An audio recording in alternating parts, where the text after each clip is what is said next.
آج کی بات میں ہم ذکر کریں گے پاکستان سے متعلق کچھ اہم پیش رفت کے بارے میں، اور سب سے پہلے ہم بات کریں گے سعودی عرب کے ولی عہد محمد بن سلمان کے پاکستان سمیت جنوبی ایشیا کے اور چین کے دورے کی، اور ساتھ ہی ہم بات کریں گے 14 فروری کو جنوبی کشمیر میں کے علاقے پلوامہ میں دہشت گردی کی ایک کارروائی کے بارے میں، جس کے نتیجے میں بھارت کے سینٹرل ریزرو پولیس فورس کے 44 کے قریب لوگ ہلاک ہوئے، اور اس کے نتیجے میں پاکستان اور بھارت کے درمیان جنگ کے بادل منڈلا رہے ہیں۔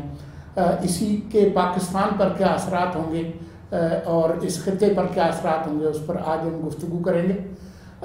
آج میرے ساتھ گفتگو میں شریک ہوں گے سینئر صحافی محمد ضیاء الدین، جو ڈان اور ایکسپریس ٹریبیون کے گروپ ایڈیٹر بھی رہے ہیں۔ ضیاء الدین صاحب، یہ خاصا ایک کمپلیکس ایشو ہے۔ سب سے پہلے ہم اس پہ بات کریں کہ محمد بن سلمان کا جو پاکستان کا دورہ تھا اور اس خطے کا جو دورہ تھا، آپ کے نظر میں اس کی کیا اہمیت ہے؟ یہ دورہ کیوں ہوا ان کے حوالے سے اور ہمارے حوالے سے؟ اس میں تو خیر بہت سے میں نے دو چار وجوہات ہیں جن کی وجہ سے محمد بن سلمان کو یہ وزٹ کرنی پڑی انہیں۔ سب سے پہلی جو مسئلہ بہت بڑا جو آنے والا ہے سعودی عربیہ کے لیے، وہ ہے تیل۔ اس وقت امریکہ جو ہے ان کی ڈپینڈنس مڈل ایسٹ آئل پہ ختم ہو گئی ہے، ان کے پاس خود آئل ہے۔ تو آنے والے دنوں میں محسوس شاید یہ کرے مڈل ایسٹ کنٹریز اسپیشلی سعودی عربیہ کہ آنے والے دنوں میں شاید ان کی ووٹ میں نے جو امپورٹنس اور انفلوئنس دنیا میں جو آئل کی وجہ سے تھی، شاید وہ کم ہو جائے گی، اور پھر ان کی انکم بھی کم ہو رہی ہے۔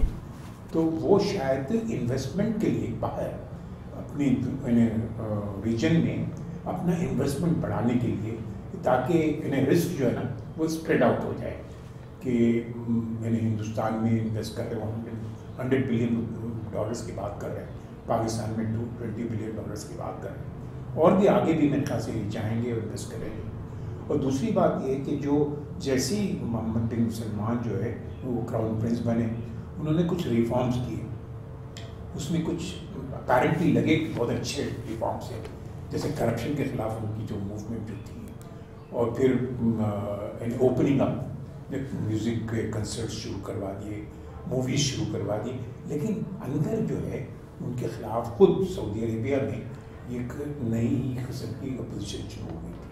پھر اطراف میں جو عرب کنٹریز کے ساتھ ان کے جو تعلقات، جیسے قطر کے ساتھ تعلقات بہت خراب ہو گئے، ترکی کے ساتھ خراب ہو گئے، پھر ایران کے ساتھ تو ان کی مستقل کرائسس رہی ہے، اور پھر جو لبنان کے ساتھ سعد عربی کا، تو یہ اس کی، پھر ان کے جو جرنلسٹ جو سینئر جرنلسٹ کو جو جس انداز سے ایلیمنیٹ کیا گیا تھا 2 اکتوبر کو جمال کو، تو وہ اس کی وجہ سے ان کی جو گڈ ول ڈیولپ ہوئی تھی، ان کی جو ریفارمس پہ وہ ختم ہوتی جا رہی تھی، تو اس لیے ان کو باہر نکل کر نئے دوست کمپنی کے ریجن میں ڈھونڈنا پڑا ان کو، خاص کر جو ان کی ملٹی نیشنل جو انہوں نے فوج بنائی ہے، جس کے سربراہ ہے ہمارے راحیل شریف، اور وہ اس کا مقصد جو ہے وہ ہے اگینسٹ ایران۔ اور پھر یمن میں جو کچھ بھی ہو رہا ہے اس وقت، تو یورپ اور امریکہ بھی جو ہے نا یمن میں جو حالات جو ڈیولپ ہوئے اس کے خلاف ہو گئے، حالانکہ سارے ویپنری جو ہے یورپ اور امریکہ ہی دے رہی، لیکن ناؤ وہاں پر عوام میں جو ہے نا یہ ریزنٹمنٹ ہو گئی ہے۔ تو یہ ساری چیزیں مل کر جہاں تک میرا خیال ہے کہ انہوں نے نئی ایک دنیا ڈھونڈنے کی کوشش کی۔ اور اسی حوالے سے جو پاکستان میں جو ان کی آمد تھی اور جو غیر معمولی جو انتظامات کیے گئے ان کے استقبال کے، جو اور کسی ملک میں ہمیں نظر نہیں آئے، یہاں تک کہ بھارت میں بھی اس طریقے سے وہ انتظامات نہیں تھے، باوجود اس بات کے کہ وہاں پر جو انہوں نے وعدے وعید کیے ہیں، صرف ایک جو ریفائنری ہے وہ کوئی 44 ارب ڈالر کی ہے، اور ٹوٹل جو سرمایہ کاری ہے وہ پاکستان سے 5 گنا زیادہ ہے. تو یہاں پر اتنے غیر معمولی انتظامات کیوں تھے؟ نہیں، اس کا ریزن تو سب سے پہلا وجہ تو یہی تھی نا کہ امیجیٹلی سعودی عربیہ نے $3 بلین ہمیں دیے جو پارک کرنے کے لیے اسٹیٹ بینک میں. جو ڈیفیسٹ جو تھا 12 بلین کا، جس کے مطابق ہمیں پتہ نہیں تھا کہ اس کو کیسے کیا جائے. انہوں نے $3 بلین دیے. پھر ڈیفر پیمنٹ پہ آئل کی وہ بھی $3 ارب کا ہے. اور دوسرا یہ کہ خود ودن یہ جو 6 مہینے جو گزرے نئی حکومت کے، اس میں بہت ان کی غلطیاں ہوئی. غلطیاں تو میں یہ اس طرح سے نہیں کہوں گا، انہوں نے اپنا خود ایک اسٹینڈرڈ سیٹ کر لیا تھا کہ ہم یہ کر لیں گے 100 دن کے اندر. وہ نہیں کر پائے. حالانکہ 6 مہینے تو کچھ بھی نہیں ہوتے کسی بھی حکومت کو جج کرنے کے لیے، لیکن چونکہ انہوں نے خود ایک اسٹینڈرڈ کر لیا تھا اپنا فکس، اس سے لگا کہ وہ فیل ہو رہے ہیں. تو وہ ان کے جو پولیٹیکل کیپٹل ان کا جو بنا تھا الیکشن سے پہلے الیکشن کے بعد، وہ ختم ہوتا جا رہا تھا. تو انہیں کوئی ایسی میں نے کوئی بڑی اچھی خبر چاہیے تھی.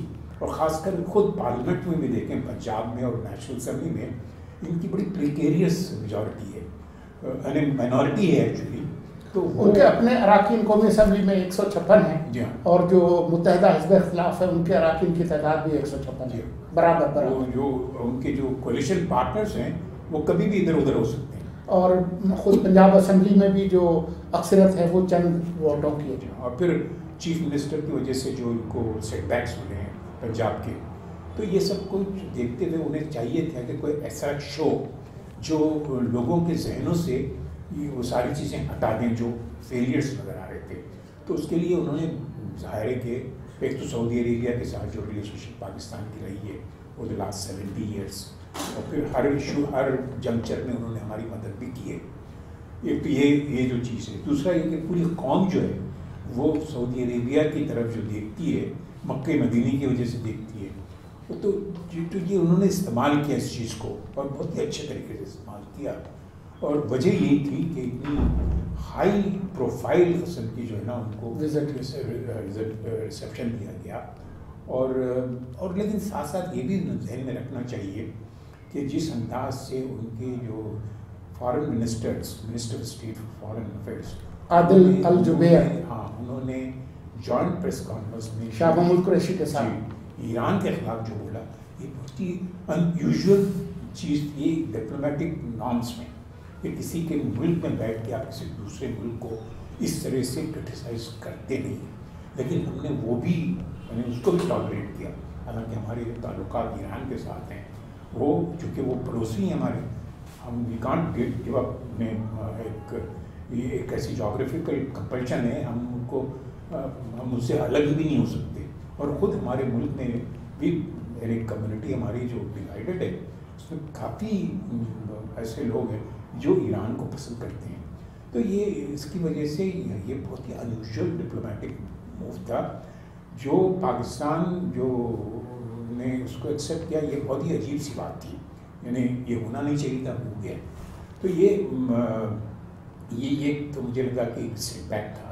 یہ آپ کے علم میں ہوگا کیونکہ جو سوال ان سے پوچھا گیا اس کے جواب میں انہوں نے کہا، اور وہ سوال اس واقعے سے متعلق تھا کہ منگل کے روز یعنی کہ جو واقعہ ہوا ایران میں زاہدان میں، جو ایرانی بلوچستان ہے سیستان، وہاں پر 14 فروری کو ہوا پلوامہ میں، وہ جمعرات کا دن تھا. اور اس سے 2 دن پہلے یعنی کہ 12 فروری کو زاہدان کے قریب دہشت گردی کا ایک واقعہ ہوا. وہاں بھی خودکش حملہ ہوا جس کے نتیجے میں 27 ریولوشنری گارڈز وہ مارے گئے.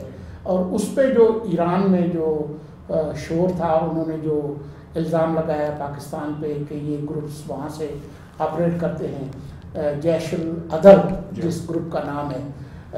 تو اس کے جواب میں سوال کیا گیا عادل الجبیر سے، اور اس کے جواب میں انہوں نے کہا کہ ایران جو ہے وہ تو خود دہشت گردی کا ایک مرکز ہے، اور حزب اللہ پہ بھی الزام لگایا کہ جی وہ بھی دہشت گردی پھیلاتے ہیں اور یمن میں حوثی باغی وغیرہ وغیرہ. تو یہ ایک آپ بتا رہے ہیں کہ ایک غیر معمولی بات تھی کہ ایک دو طرفہ دورے میں ایک تیسرے ملک کے خلاف انہوں نے ایک تقریر فرما دی. ادروائز یہ جو اس کا جو پولیٹیکل کیپٹل ملا ہے اس وقت کو کافی اچھا ملا ہے. جیسے کہ مطلب کہ ایون اپوزیشن جو ہے نا 20 سال مل گئی تھی ویلکم.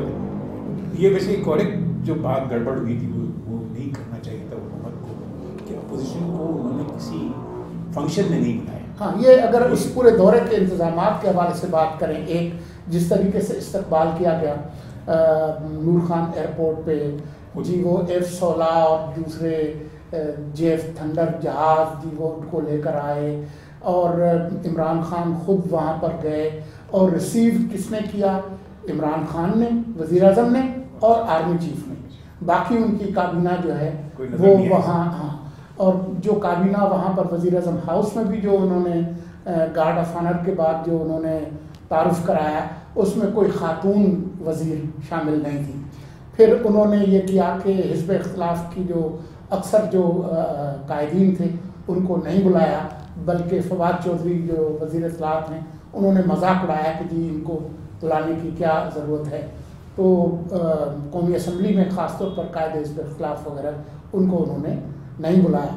سینٹ کے کچھ اراکین انہوں نے ضرور بلائے, جن میں مشاہد اللہ خان اور مسلم لیگ نون کے جو رہنما ہیں راجہ ظفر الحق جو کہ قائد حزب اختلاف بھی ہیں سینٹ میں, ان کی انہوں نے ملاقات ضرور کرائی, لیکن قومی اسمبلی کے جو اراکین تھے. پھر پیپلز پارٹی کی جو پارلیمانی لیڈر ہیں سینٹ میں شہری رحمان, حالانکہ ان کا نام تھا لیکن ان کو اس میں نہیں بلایا, اور انہوں نے اس پہ اپنے غصے کا اظہار بھی کیا. تو یہ ایک طریقے سے جو انہوں نے انتظامات کیے کہ اس کو ایک پارٹی کا رنگ دیا بجائے اس کے کہ جی وہ پوری قوم اور اس کی تمام جو جماعتیں ہیں وہ ایک طرح سے اس خیر مقدم کا حصہ بن گئی. حالانکہ پوری قوم خیر مقدم کر رہی تھی.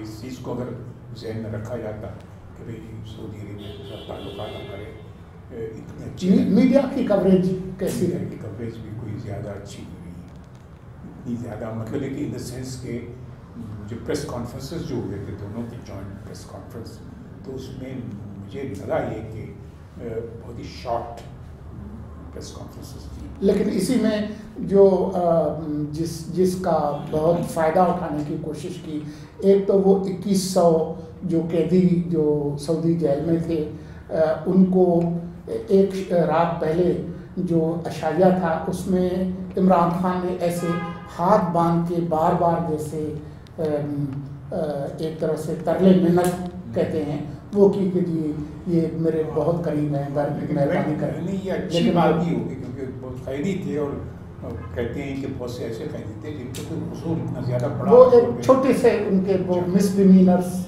اور جو کوئی چھوٹے موٹے جرائم تھے جس حوالے سے وہ ہوا.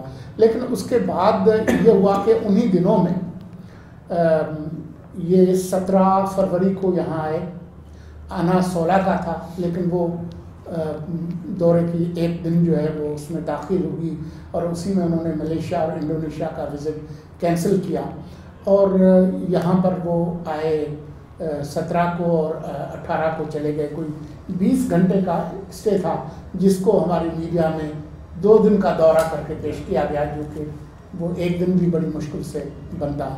لیکن اس کے بعد آپ نے دیکھا کہ بجائے یہاں سے دلی جانے کے وہ واپس چلے گئے ریاض, اور پھر دوسرے دن جو ہے وہ دلی گئے, اور بھارت میں جو ان کا جو بھی جس طریقے سے بھی استقبال ہوا, تو ان دونوں ملکوں کا جو دورہ ہے اس کو آپ کیسے دیکھیں؟ جہاں تک ہندوستان کا تعلق ہے, ہندوستان ایک ایمرجنگ اکانومی ہے, ہیوج اکانومی ہے, مارکیٹ ہے, بہت بڑی مارکیٹ ہے, اور سعودی عربیہ اور انڈیا کے جو تعلقات, ہندوستان کے جو تعلقات ہیں, پیٹرول کی جو آئل کی جو امپورٹ کرتے ہیں وہ میرے خیال سے سب سے زیادہ سعودی عربیہ سے منگواتے ہیں, اور ہندوستان کو اب وہ آئل ایران سے بھی لے رہے, لیکن انڈر دا سینکشنز جو ہے امریکن سینکشنز جو پابندیاں لگ گئے ہیں, وہ مئی کے بعد سے وہ وہاں سے خرید نہیں سکتے. تو سعودی عربیہ کے لیے یہ بھی ضروری تھا کہ وہ جو انہیں جو وہ جو پورشن ہے جو ایران سے آ رہا ہے وہ سعودی عربیہ سے جائے. ایک تو وجہ یہ کہ پھر ہندوستان کی اور پھر ہندوستانی جو کام کرتے ہیں وہاں پر سعودی عربیہ میں 27 لاکھ، ہمارے 20 لاکھ کے قریب ہیں، ان کے 27 لاکھ ہیں. اور ظاہر ہے کہ سائز کے حساب سے اتنا بڑا ملک ہے. خود وہاں جو مسلمان ہیں ہندوستان میں وہ تقریباً 200 ملین. ویسے ان کے بھی کوئی 850 جو قیدی ہیں ان کی آزادی کا اعلان کیا، آزادی کر دی. تو یہ ہندوستان کے ساتھ سعودی عربیہ کا جو تعلقات رہے ہیں تقریباً پچھلے 8-10 سال سے ہم سے زیادہ اچھے رہے. یعنی پاکستان میں تو انہوں نے اتنا انویسٹمنٹ کبھی نہیں کیا جتنا ہندوستان میں کرتے رہے ہیں. یہ پہلی دفعہ نہیں ہے، اس دفعہ تو بہت زیادہ. اس دفعہ 100 ارب ڈالر کا انہوں نے اعلان کیا. جہاں تک اس بات کا تعلق ہے کہ یہاں سے پاکستان سے وہ کیوں نہیں گئے سعودی عربیہ دلی انڈیا، تو اگر آپ ہندوستانی میڈیا کو بلیو کر رہے ہیں تو اس کا وہ یہ کہہ رہے ہیں کہ ہم نے منع کیا تھا کہ آپ یہاں پاکستان سے یہاں نہیں آ سکتے. وہ 14 فروری کے واقعے کی وجہ سے، 14 فروری کے واقعے کی وجہ سے پلوامہ کی وجہ سے. یہ تو اگین وہی مسئلہ جو ہے نا، جیسے کہ شروع میں ہم نے کہا کہ سعودی عربیہ کو باہر نکلنا ہے. ایک تو آئل کی وجہ سے، دوسرا ان کی جو ریورسز ان کو ملے ہیں کراؤن پرنس کو، وہ پولیٹیکل ریورسز، تو اس کو وہ وائٹ واش کرنا ہے. وہ چائنا بھی جائیں گے. جی کل چلے گا. تو یہ مجھے لگتا ہے کہ چائنا کے ساتھ بھی ان کا آئل کی جو ارینجمنٹ ہے وہ میرے خیال سے اس میں بھی ان کو اس پہ فوکس کر رہے ہیں. کیونکہ آئل کی جیسے کہ ہندوستان امریکہ کو جب ضرورت نہیں ہے تو یہ ایران چائنا کو اور ہندوستان کو جس انداز سے ترقی کر رہے ہیں دونوں، ان کو آئل کی ضرورت ہے. 7-8% جو GDP ہے تو اس میں تو ان کو ضرورت ہوگی. لیکن ہم اگر فاسٹ فارورڈ کر کے آ جائیں، جو 14 فروری کو جمعرات کو جو پلوامہ میں جو حملہ ہوا جس کے نتیجے میں 44 کے قریب ان کے سینٹرل پولیس ریزرو فورس کے لوگ مارے گئے، جس کی وجہ سے دونوں ممالک ایک طرح سے ایک جنگ کا ماحول ہے، میڈیا میں بھی ہے اور ویسے بھی جو یہ صورتحال پیدا ہوئی ہے. یہ بتائیں کہ عمران خان حکومت نے اس کو کیسے ہینڈل کیا؟ اس کے علاوہ کوئی دوسرا طریقہ نہیں تھا جس انداز سے انہوں نے ہینڈل کیا. اور پاکستان نے ہمیشہ اسی طرح سے ہینڈل کیا. یہ اوری کا لے لیں آپ، اس کے بعد سے 2016 میں کوریک بھی ہوا تھا، تو اس وقت بھی ہم نے یہی کہا کہ ہم نے تو کچھ بھی نہیں کیا، ہمارا کوئی تعلق ہی نہیں اس سے، اور آپ ایویڈنس دیں ہمیں. اور یہ بات کہ عمران کا ایڈریس ٹو دی نیشن جو ہے، لیکن اس میں خاموشی ہے. 14 کو یہ واقعہ ہوا، اس کے بعد عمران خان نے بارش ہو رہی ہے اس پہ تو ٹویٹ کیا. وہ جی ایک پروفیسر خیبر پختونخوا کے ان کو نئے پکڑ کے لے گئی، اس پہ تو ٹویٹ کیا. اس پہ خاموش رہے جب تک دورہ مکمل نہیں ہوا. اس کے اگلے روز انہوں نے 6 منٹ کی ایک تقریر کی جو ہیولی ایڈیٹڈ قسم کی تقریر، وہ بعد میں انہوں نے کی. تو یہ اس پہ سوائے وزارت خارجہ کے 1-2 بیانات کے خاموشی تھی. ہاں نہیں، اس پہ ظاہر ہے کہ امیجیٹ ریئیکشن جو ہے نا ان چیزوں کا ہوتا نہیں ہے. خاص کر اتنا بڑا واقعہ ہوا ہے جس میں امیجیٹلی ہندوستان نے ہمیں ایکیوز کرنا شروع کر دیا. اس کے ریپرکشنز بہت زیادہ ہوئے. ساری دنیا جو ہے نا، یعنی اس وقت ہندوستان اور پاکستان کے ریلیشن شپ جس انداز سے کارگل کے بعد سے ڈیولپ ہوئے ہیں، اس میں ہندوستان کو زیادہ لوگ بلیو کرتے ہیں. یعنی آفٹر وہ جو واٹر شیڈ تھا کارگل، چونکہ ساری دنیا نے دیکھا کہ ہمارے فوجی جو ہیں وہ واپس آ رہے ہیں، یعنی انڈین کشمیر سے واپس آ رہے ہیں. تو اس کے بعد ہمارا جو کیس جو کشمیر کا جو تھا انٹرنیشنل کیس کہ وہاں انڈیجنس موومنٹ ہو رہی ہے، وہاں کے خود لوگ جو ہیں وہ آزادی چاہتے ہیں یا پاکستان کے ساتھ ملنا چاہتے ہیں، وہ کیس ہمارا بہت خراب ہوا. تو امیجیٹلی مجھے، اور پھر بامبے کا جو کیس ہوا، تو اس کے بعد سے ساری دنیا جو ہے وہ ہمیں بلیو نہیں کرتے ہیں. ہم جب کہتے ہیں کہ ہم نے نہیں کیا، تو اس کے لیے سوچ سمجھ کے بات کرنے کی ضرورت تھی. تو میں نہیں سمجھتا کہ کوئی امیجیٹلی ریئیکشن بھی دینا چاہیے تھا. لیکن جہاں تک کنڈیم کرنے کا تعلق ہے، فارن آفس نے کنڈیم کر دیا، افسوس بھی کیا. عمران نے اپنی تقریر میں کنڈیم نہیں کیا. انہوں نے اس پہ کافی بھارت میں جو تنقید ہوئی ہے وہ اس حوالے سے بھی ہوئی ہے کہ جو 6-7 منٹ کی تقریر تھی عمران خان کی، ایک تو انہوں نے پلوامہ جو واقعہ ہے اس کی مذمت نہیں کی، اور وہ جو لوگ مرے ہیں ان کے خاندانوں سے کسی کوئی ہمدردی کا اظہار نہیں کیا. یہ انہیں کر دینا چاہیے تھا. تو وہ جو 6 مہینے کی جو تقریر تھی پاکستان کی عوام کے لیے تو ٹھیک تھی، اور پھر وتھ ون وائس ساری قوم نے اس کو پسند کیا، لیکن ہندوستان میں اس کو بیچ نہیں سکے.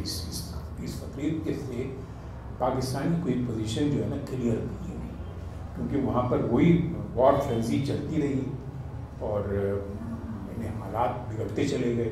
ان کا جو میڈیا جس انداز سے ٹیمپو بلڈ اپ کر رہا تھا، ایسا لگ رہا تھا کہ کل ودن 24 آورس ہندوستان کو ہی ڈراسٹک ایکشن لے لے. تو ان کے جو ٹی وی چینلس ہیں ان پہ تو ماحول اس طرح کا پچھلے ہفتے بھر سے رہا ہے کہ جی وہ انہوں نے وار رومس بنا لیے ہیں، اور جی وہ ساری اس پہ بحث ہو رہی ہے کہ جی اب جو بھارت وہاں پر جو کارروائی کرے گا پاکستان میں وہ کس طرح کی ہوگی، کیا کریں گے جی، وہ ہوائی حملہ کریں گے تو آرٹلری سے حملہ کریں گے تو سرجیکل اسٹرائک کریں گے تو بم پھوڑیں گے، کیا کریں گے.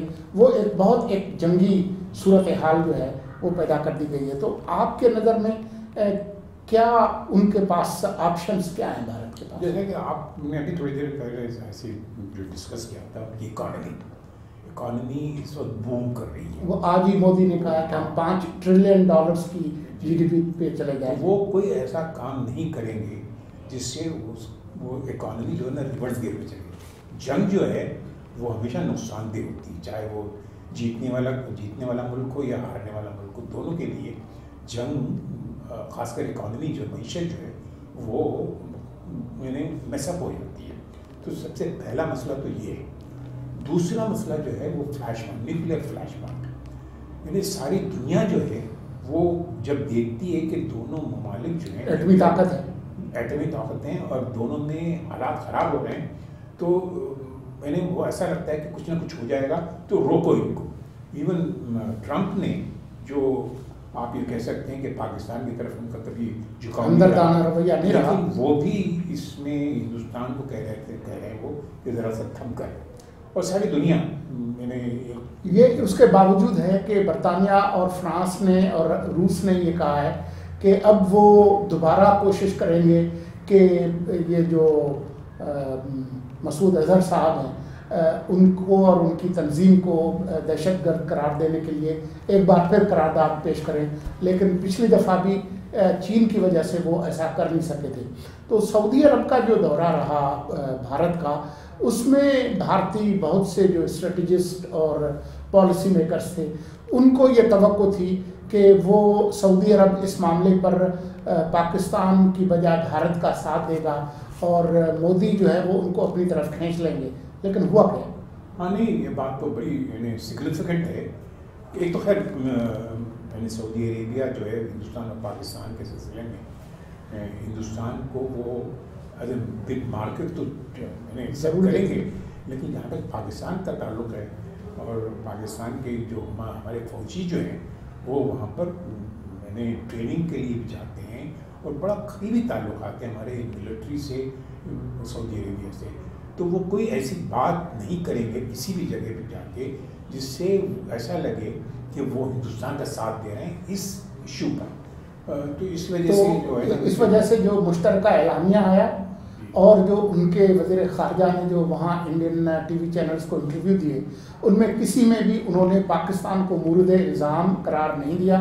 اور جو مشترکہ اعلامیہ ہے اس میں پلوامہ واقعے کی مذمت تو ہے، لیکن اسی کے اندر پاکستان کے حوالے سے جو ذکر آیا وہ صرف یہ آیا کہ دونوں ملکوں کو چاہیے کہ وہ کمپریہنسو ایک مربوط مذاکرات جو ہے وہ کریں. انہوں نے اس میں بھارت کی صرف اتنی تعریف کی کہ جی مودی نے کوشش کی ہے حالات کو ٹھیک کرنے کی. تو اس میں ایسی کوئی چیز سامنے نہیں آئی کہ پلوامہ واقعے پر پاکستان کو وہ ذمہ دار قرار دے دیں یا یہ کہ سعودی عرب اس معاملے پر بھارت کی پوزیشن کو اپنا لیں.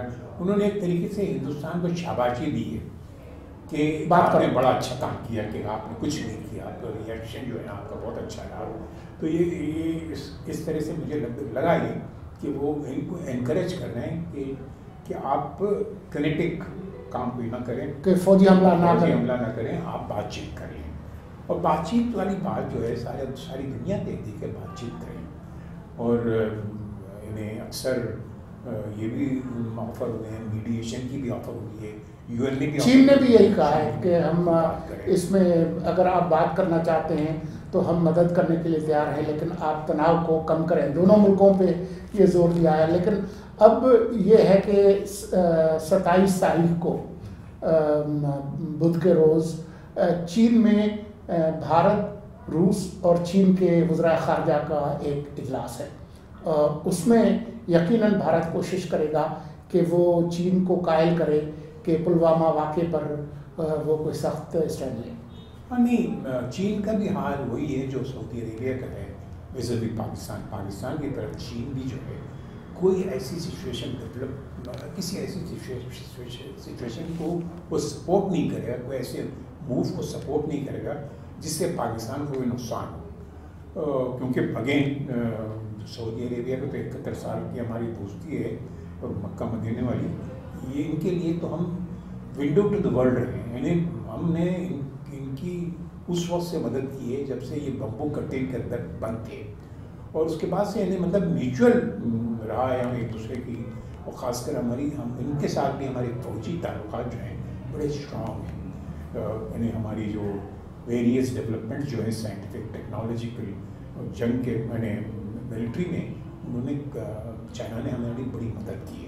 مطلب آپ یہ کہہ رہے ہیں کہ باوجود اس بات کے کہ بھارت میں اس پہ کافی بات ہو رہی تھی کہ پاکستان کے خلاف کوئی ہارڈ ایکشن لیں, کوئی جس کو وہ کائنیٹک ایکشن کہہ رہے ہیں یا فوجی کوئی حملہ کی بات کر رہے ہیں, لیکن اکثر جو دنیا بھر ان سے یہی کہہ رہی ہے کہ جی یہ کام نہ کریں, لیکن بھارت کے اندر پاکستان کو سفارتی طور پر تنہا کرنے اور معاشی طور پر نقصان پہنچانے کی جو ان کی خواہش ہے اس میں کوئی کمی نہیں آئی. وہ تو کرنے کی کوشش کریں گے.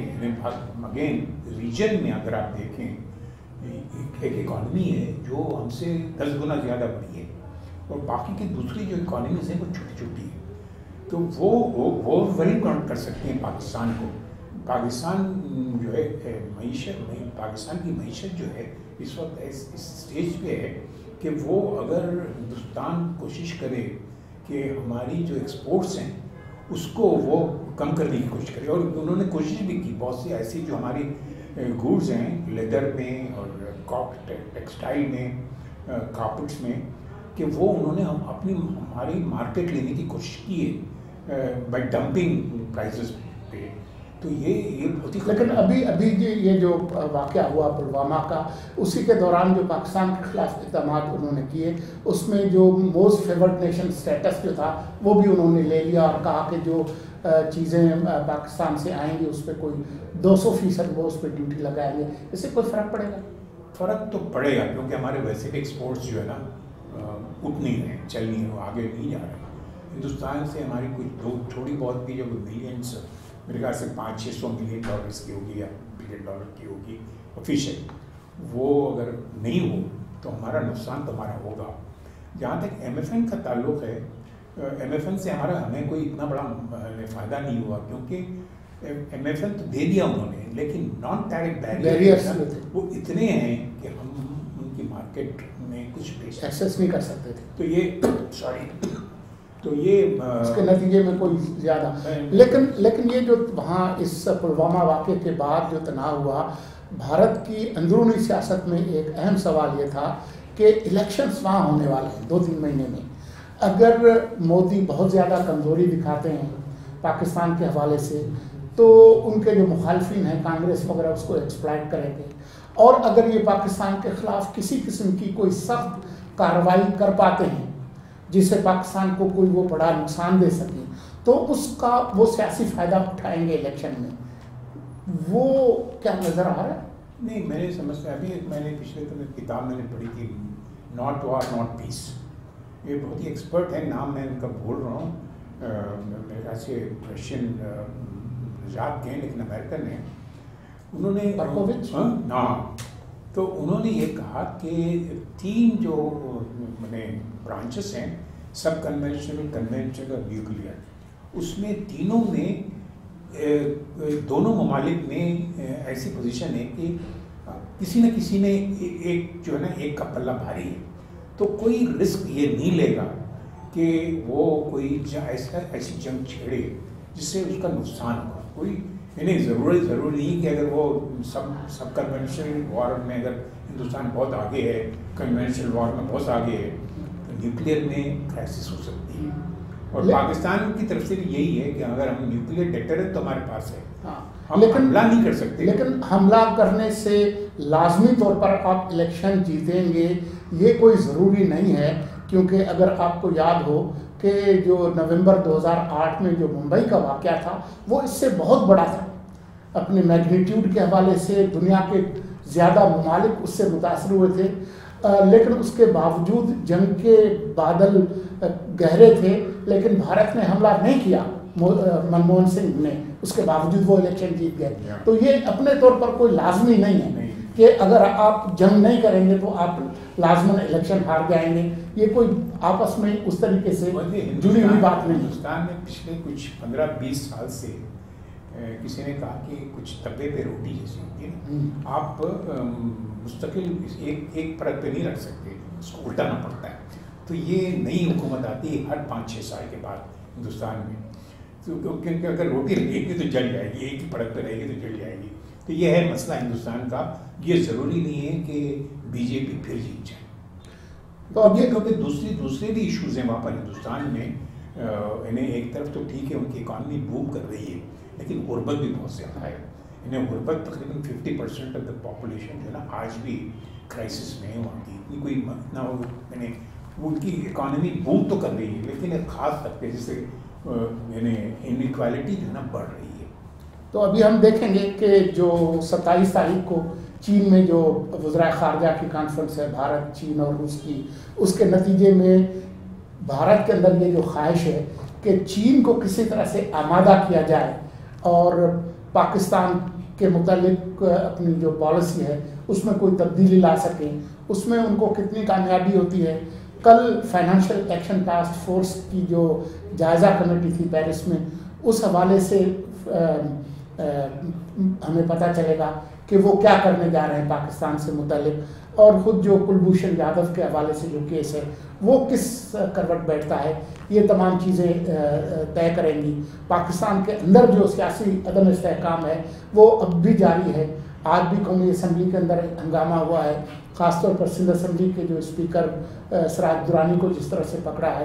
تو اب پیپلز پارٹی ایک کونے میں کھڑی ہو گئی ہے. مسلم لیگ نون کو کچھ نہ کچھ ریلیکسیشن مل رہی ہے. شہباز شریف کی ضمانت پہ رہائی ہوئی ہے اور جو فیصلہ محفوظ ہو گیا ہے نواز شریف صاحب کے حوالے سے، اس کے حوالے سے کئی جو رپورٹرز ہیں جو نظر رکھتے ہیں کورٹ کے امور پہ، ان کا خیال ہے کہ یہ تقریباً ناگزیر ہے کہ نواز شریف کو ضمانت مل جائے گی. تو یہ تمام چیزیں سیاست پر کس طرح سے اثر انداز ہوں گی اس کا ہم آئندہ بھی جائزہ لیتے رہیں گے. آج کے لیے اتنا ہی، اجازت دیجیے. خدا حافظ.